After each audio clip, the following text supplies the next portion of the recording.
திருவள்ளூர் எரிபொருள் ஏற்றி சென்ற சரக்கு ரயில் திருவள்ளூர் அருகே தீப்பிடித்த சம்பவம் அதிர்ச்சி ஏற்படுத்தியுள்ளது. சென்னை துறைமுகத்தில் இருந்து எரிபொருள் ஏற்றி சென்ற சரக்கு ரயில் திருவள்ளூர் அருகே திடீரென தடம் புரண்டது. இதனால் ரயிலில் இருந்த எரிபொருள் பற்றி எரியத் தொடங்கியது. கொழுந்துவிட்டு எரியும் தீயால் அந்த பகுதியே புகை மண்டலமாக காட்சியளிக்கிறது. ரயிலில் எரிபொருள் அதிகம் இருப்பதால் தீ மேலும் பரவும் என அஞ்சப்படுகிறது. தற்போது வரை 5 பெட்டிகள் முழுமையாக தீயில் சிக்கியுள்ளது. தீ விபத்து குறித்து தகவல் அறிந்து வந்த தீயணைப்புத் துறையினர் தீ அணைக்க போராடி வருகிறார்கள். தற்போது 10க்கும் மேற்பட்ட தீயணைப்பு வாகனங்கள் தீயை அணைக்கும் பணியில் ஈடுபட்டு வருகிறது.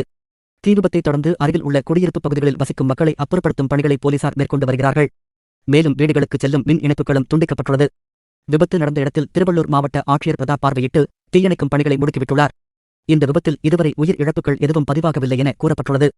மீட்புப் பணிகளுக்காக பேரிடர் மீட்புப் படையினர் அரக்கோணத்திலிருந்து சம்பவ இடத்திற்கு வருகை புரிந்துள்ளனர். மேலும் தமிழக அமைச்சர் நாசர் சம்பவ இடத்தில் பார்வையிட்டு மீட்பு நடவடிக்கைகளை துரிதப்படுத்தியுள்ளார். விபத்து நடைபெற்ற இடத்திற்கு அருகில் இருக்கும் வீடுகளில் உள்ள சிலிண்டர்கள் பாதுகாப்பு கருதி அப்புறப்படுத்தப்பட்டு வருகிறது. ஒரு சில மணி நேரங்களில் தீ முற்றிலும் கட்டுப்படுத்தப்படும் என்றும் மாவட்ட நிர்வாகம் சார்பில் தெரிவிக்கப்பட்டுள்ளது. முன்னெச்சரிக்கை மற்றும் பாதுகாப்பு நடவடிக்கையாக சென்னை அரக்கோணம் பிரிவில் உள்ள அனைத்து EMU உள்ளூர் ரயில் சேவைகளும் தற்காலிகமாக நிறுத்தப்பட்டுள்ளன. மேலும் 8 எக்ஸ்பிரஸ் ரயில்கள் ரத்து செய்யப்பட்டுள்ளன. 5 எக்ஸ்பிரஸ் ரயில்கள் மாற்றுப்பாதையில் திருப்பிவிடப்பட்டுள்ளன. இதனால் பயணிகள் கடும் அவதிக்குள்ளாகியுள்ளனர். இந்நிலையில் விபத்து நடைபெற்ற இடத்தில் மீட்பு மற்றும் மறுசீரமைப்பு பணிகள் நடைபெற்று வருவதாகவும் விரைவில் வழக்கமான ரயில் சேவை தொடங்கும் எனவும் தெற்கு ரயில்வே தெரிவித்துள்ளது.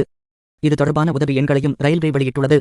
அதன்படி 0442535415 044224354995 என்ற 2 தொலைபேசி எண்களில் தொடர்பு கொண்டு தகவல்களை பெறலாம். விபத்து காரணமாக சென்னை திருவள்ளூர் மார்க்கத்தில் கூடுதல் பேருந்துகள் இயக்கப்படும் என தமிழக அரசு அறிவித்துள்ளது. அதிகாலையில் ரயிலில் ஏற்பட்ட தீ விபத்து அப்பகுதியில் பரபரப்பை ஏற்படுத்தியுள்ளது.